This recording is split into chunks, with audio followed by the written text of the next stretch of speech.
Mexico has cost plenty of potential jobs. It's estimated that 1 million barrels per day of additional oil production would equal 1 million new jobs. Joining me now is Republican Senator Kay Bailey Hutchison from Texas. Thanks for joining us again, Senator. Appreciate having you back on the show. So go ahead, take the ball and run with that. When we heard that a million barrels of additional production would create 1 million additional jobs here in the U.S., where we need jobs, we said, well, why not? Why is there the continuing moratorium on offshore oil drilling in the U.S.? Well, the moratorium on permitting has caused a large number of the companies that have been trying to drill in the deep water and the shallow water to just give up. And we lost 14 of the deep water rigs, while the moratorium for even producing at all was not lifted for months and months and months.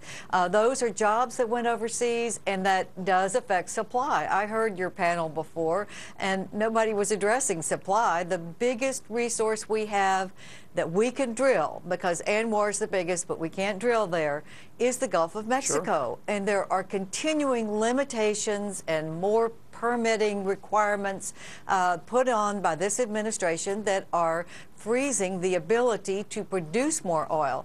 And they're trying to increase taxes on oil companies and refiners. And that is going to raise the price. Let me give you a little quick timeline, or let's give our viewers a little timeline here.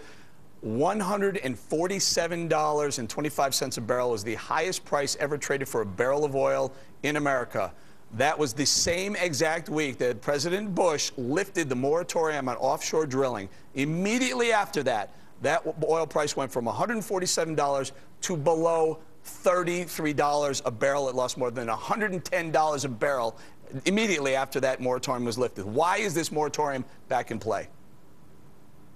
Because the administration is trying to limit the drilling in the Gulf of Mexico. That's why. It's just like they support not drilling in ANWR. They're raising the tax. They're trying to raise the tax on both refiners and oil producers. Well, of course, if they raise the tax, the price is going to go up. And when you limit supply, the price is going to go up. There's no question about it. And yet the administration continues to put bureaucratic roadblocks in the permitting process for drilling in the Gulf. And that's because of why, Senator? Because of the BP spill? I mean, take us through that.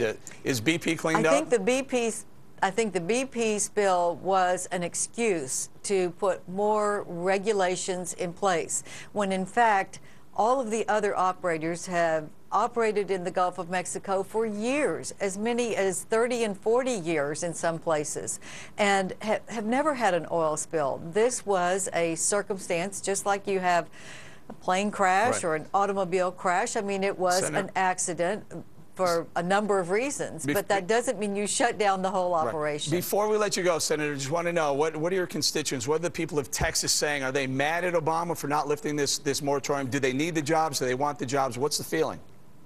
Well, of course they want the jobs.